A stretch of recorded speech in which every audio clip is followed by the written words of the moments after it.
নতুন বউয়ের সাথে কোলে 2 মাস 13 দিনের বাচ্চা নিয়ে বসে আছে রেশমি। বাবুটা মিহি শব্দে কাঁদছে, বোধহয় ক্ষুধা লেগেছে। ঘর ভর্তি কত মানুষ, অথচ একটা চেনা মুখের দেখা মিলল না। নতুন বউ এত মানুষের মাঝে চক্ষু লজ্জার জন্য উঠে যেতেও পারছে না, আবার বাবুর কান্নাও সহ্য হচ্ছে না। খুব অসহায় বোধ করছে রেশমি। তখনই বাবুর কান্নার শব্দ শুনে রেশমির শাশুড়ি আসে রুমে। তিনি খাটের পাশে বসে বলল, সোহাগ কাঁদছে কেন? রেশমি নিচু কণ্ঠে বলল, বোধহয় ক্ষুধা পেয়েছে। আচ্ছা ঠিক আছে, একটু পর বাড়ির মেহমান চলে যাবে। নার্গিস বেগম রেশমির পাশে বসে আবারও বলল, মুন্না কোথায়? সে কি ঘরে আসেনি? মুন্না কোথায় রেশমি জানে না। সেই যে বিকালবেলা মানুষটা বাড়ি ছেড়েছে, এখনো তার কোনো খবর নেই। অবচেতন মনে রেশমিরও বেশ চিন্তা হচ্ছে। বাইরে ঝোড়ো বাতাস, বোধহয় ঝড় হবে। আকাশের অবস্থা ভালো না, আকাশে চাঁদ তারা দেখা যাচ্ছে না। নার্গিস বেগম বুক চিরে দীর্ঘশ্বাস ফেলে রেশমির মাথায় হাত রেখে বলল, মন খারাপ করো না রেশমি, আস্তে আস্তে সব ঠিক হয়ে যাবে। দগদগে ঘা শুকাতে তো একটু সময় লাগবেই। রেশমির দুচোখ ভিজে উঠল, মনটা বিষণ্ণতায় ছেয়ে গেল। স্বপ্নেও ভাবেনি এত অল্প বয়সে বড় বোনের জায়গাও দখল করে ফেলবে।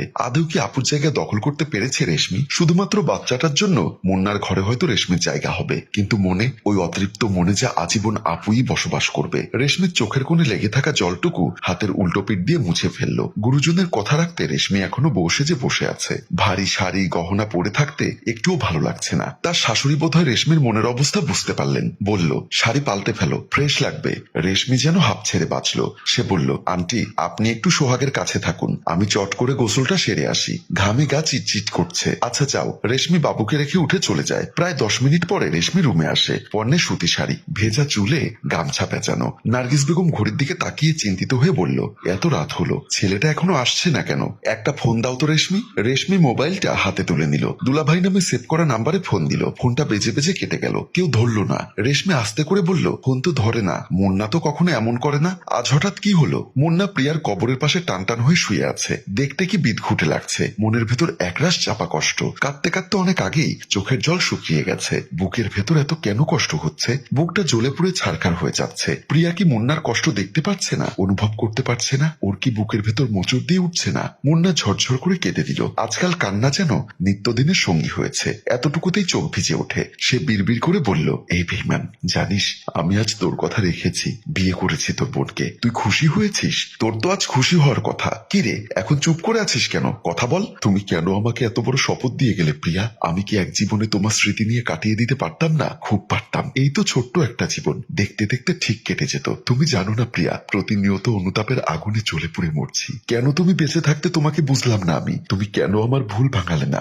ভালোবাসি তো, তোমাকে ঘিরে আমার অনুভবে লুকোনো ভালোবাসা বুঝতে এত দেরি করে ফেললাম কেন? ইস, তুমি বেঁচে থাকতে যদি ভুল করেও বুঝতে পারতাম তুমি আমার কতটা জুড়ে আছো, তাহলে তোমাকে আমি চোখের মণি করে রাখতাম। তুমি কেন আমার অনুভবে লুকোনো ভালোবাসা হয়ে রইলে? বলতো, তোমাকে দেখা যায় না, ছোঁয়া যায় না, আদর করা যায় না, ভালোবাসা যায় না। তোমার সাথে রাগ জিত অভিমান অভিযোগ কিছুই করতে পারি না আমি। এত দুঃখ রাখবো কোথায় বলতো? আমার যে সহ্য হয় না। থাকলে কাছে কি আর বোঝে, গেলে হারিয়ে তবেই খোঁজে। আমার দশা হয়েছে এরকম। তোমার কথা রাখতে রেশমিকে তো বিয়ে করলাম, কিন্তু আমি ওকে স্ত্রীর অধিকার দিতে পারবো না প্রিয়া। ও সমস্ত দায়িত্ব কর্তব্য সারা জীবন হাসি মুখে পালন করবো আমি, কিন্তু ওকে কখনো তোমার জায়গা দিতে পারবো না। তুমি আমাকে কোন পরীক্ষায় ফেলে গেলে? তখনই পেছন থেকে ডাকে, মুন্না। মুন্না চোখ ডুলে তাকিয়ে বাবাকে ওর পাশে দাঁড়িয়ে থাকতে দেখে ঠোঁটের কোণে হাসি ফুটে উঠল। মলিন হাসি দিয়ে বলল, বাবা। বাবা মুন্নার কাঁধে স্নেহের হাত রেখে বলল, এত রাতে এখানে কি করছিস? বাড়ি চল, তোমার বৌমাকে বলতে এলাম। আমি তার কথা রেখেছি, বিয়ে করেছি রেশমিকে। বলেছিস? বলেছি বাবা। এবার বাড়ি চল, অনেক রাত হয়েছে। আর একটু থাকি না। কি করুণ শোনালো মুন্নার বিষাদময় কণ্ঠস্বর। বাবা মুন্নার পাশে হাঁটু মুড়ে বসলো। সেই ছোটবেলার মতো ছেলের এলোমেলো কুকড়া চুলে হাত বুলিয়ে চুলগুলো পরিপাটি করে দিল। মুন্না কিছু সময় চুপটি করে বসে রইল। হঠাৎ সোহাগের কথা মনে পড়তেই গা ঝাড়া দিয়ে উঠে দাঁড়ালো। আজ সারাদিন কিছুই খায়নি মুন্না। মাথা চক্কর দিয়ে উঠল। চলো বাবা, আমার ছেলেটা কি করছে? ঘুমিয়েছে বোধ হয়। সোহাগটা দেখতে হুবহু আমার মতো হয়েছে, তাই না বাবা? হ্যাঁ। তারপর ওরা বাবা ছেলে কথা বলে উঠে সেখান থেকে চলে আসে। মুন্না গোসল করে রুমে এসে বলল, সোহাগ কি ঘুমিয়ে গেছে? রেশমি সোহাগের মাথার কাছে বসে বসে ঝিমোচ্ছে। মুন্না বিছানা থেকে ঘুমন্ত ছেলেকে কোলে তুলে নিয়ে কপালে চুমু এঁকে দিল। আর চোখে একবার রেশমির দিকে তাকালো। প্রিয়া মারা যাওয়ার পর রেশমি এই প্রথম মুন্নার ঘরে এসেছে। আজ রাত থেকে মুন্নার সাথে রুম শেয়ার করে শুতে হবে। না চাইলেও প্রিয়ার ঘর, শাড়ি, কসমেটিক্স একে একে রেশমি দখল করে ফেলবে। কথাগুলো মনে আসতেই মনটা বিষণ্ণতায় ভরে গেল। বুক চিরে গভীর দীর্ঘশ্বাস ফেললো মুন্না। রেশমি সবকিছু নিয়ে গেলেও প্রিয়াকে ঘিরে যে অনুভূতি মুন্নার অনুভবে লুকিয়ে রেখেছে, এই অনুভূতি কোনোদিনও রেশমির জন্য ফিল হবে না। এটা মুন্না গ্যারান্টি দিয়ে বলে দিতে পারবে। তখনই মুন্নার বা নিজের হাতে খাবার বেড়ে মুন্না রেশমির জন্য নিয়ে এসে বলল, অনেক রাত হয়েছে, দুজনে খেয়ে নে বলে খাবার খাটের উপর রেখে চলে আসে। মুন্না বাবুকে রেখে প্লেট নিয়ে খেতে আরম্ভ করতে গিয়েও থেমে গেল। রেশমি এখনো ঝিমোচ্ছে। মুন্না কয়েকবার ডাক দিলে রেশমির তন্দ্রাভাব ছুটে গেল। ধরফড়িয়ে উঠে বসে আচমকা মুন্নাকে চোখের সামনে দেখে হতবাক হয়ে গেল। মুন্না বলল, খাওনি কেন রেশমি? রেশমি নিচু কণ্ঠে বলল, এমনি। এসো খেয়ে নাও। মুন্না তাকে লোকমা তুলে দেয়। দুজনে একসাথে খেয়ে নেয়। মুন্না খাওয়া দাওয়া শেষ করে বেলকনিতে গিয়ে প্যান্টের পকেট থেকে সিগারেটের প্যাকেটটা বের করে প্যাকেট থেকে একটা সিগারেট নিয়ে দুঠোঁটের মাঝখানে সিগারেটটা বেশ কায়দা করে গুজে রেখে আগুন ধরিয়ে তাতে লম্বা করে টান দিল। সিগারেটের ধোঁয়া শূন্যে ছেড়ে দিয়ে বাহিরের দিকে তাকিয়ে রইল। অন্ধকার আকাশ। সে মোবাইল থেকে প্রিয়ার একটা ছবি বের করে এক দৃষ্টিতে তাকিয়ে রইল। প্রিয়ার চেহারা জুড়ে মায়া মায়া একটা ভাব আছে। ঘন্টার পর ঘন্টা তাকিয়ে থাকতেও বিরক্ত লাগে না, শুধু দেখতে ইচ্ছা করে। মুন্না প্রিয়ার ঠোঁটে ঠোঁট ছোঁয়ালো। সেই প্রথম দিনের মতো মুন্নার সমস্ত শরীরে শিহরণ জেগে উঠল। বুকের ভেতর হাহাকার। ছবিটাকে বুকের ভেতর চেপে ধরল। প্রিয়াকে বুকের ভেতর জড়িয়ে ধরলে যেমন অনুভূতি হতো, তার ছবিটা বুকের ভেতর শক্ত করে চেপে ধরার পরও তেমন কোনো অনুভূতি হলো না। এই মুহূর্তে প্রিয়াকে কাছে পেলে কি করতো মুন্না? নিশ্চিত বুকের ভেতর পিষে ফেলতো। না জানি মনের ভেতর কতটা অভিমান পুষে রেখেছিল প্রিয়া। মুন্না যদি ভুল করে বুঝতে পারতো প্রিয়ার নীরব অভিমান, কসম খোদার ও কখনো বিন্দুমাত্র কষ্ট পেতে দিত না প্রিয়াকে।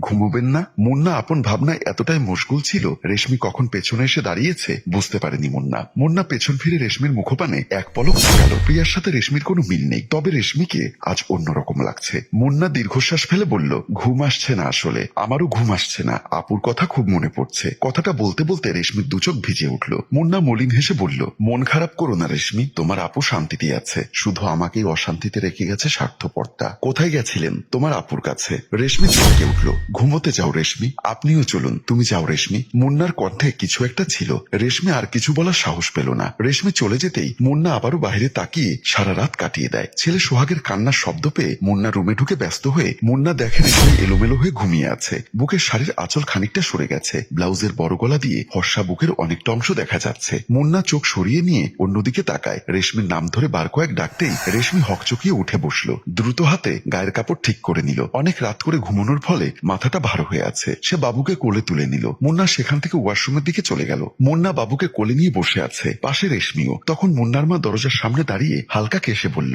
আসবো? এসো মা। তিনি এসে তাদের পাশে বসেন। কিছু গহনা রেশমির হাতে তুলে দিয়ে বলল, এগুলো তোমার আপুর ছিল। গহনাগুলো খুব যত্ন করে রেখো বৌমা। প্রিয়ার গহনা রেশমিকে দিয়ে দেওয়ার বিষয়টা মুন্নার একটুও পছন্দ হলো না। মা রেশমিকে নতুন করে গহনা গড়িয়ে দিতে পারত। মুন্না কিছু বলতে চাইলো, তার আগেই রেশমি বলল, এই গহনাগুলো আমি খুব যত্ন করে তুলে রাখবো আন্টি। যখন আমাদের সোহাগ বাবা বড় হবে তখন ওকে ওর মায়ের গহনা বুঝিয়ে দেব। এই গহনার উপর শুধুমাত্র সোহাগের বউয়ের অধিকার আছে। আমার আপুর শেষ চিহ্ন, আমার আপুর শেষ ভালোবাসা তার ভালোবাসার মানুষের কাছেই থাকবে। কথাগুলো শুনে মুন্নার খুব ভালো লাগলো। মনটা আত্মতৃপ্তিতে ভরে গেল। শাশুড়ি রেশমির মাথায় স্নেহের হাত বুলিয়ে দিচ্ছেন। আর এখানে সুন্দর মুহূর্ত দেখিয়ে আমাদের গল্প শেষ হয়। সম্মানিত ভিউয়ার্স, আসলে প্রত্যেক মানুষের একটা প্রিয় মানুষ থাকে। যদি সে বউ হয় তাহলে তো ব্যাপারটা আরো সুন্দর। সেই প্রিয় ভালোবাসার মানুষটি হারিয়ে গেলে কি যে যন্ত্রণা, যার গেছে সে বোঝে। বেঁচে থাকুক ভালোবাসা। গল্পটির ভাবনায় হাশেম রাজু, পরিচালনায় এইচ.এম. কারণ ও চিত্রগ্রহণ ইফতি হুসাইন। গল্পটি ভালো লাগলে লাইক, কমেন্ট এবং শেয়ার করে অন্যকে দেখার সুযোগ করে দিন। ধন্যবাদ।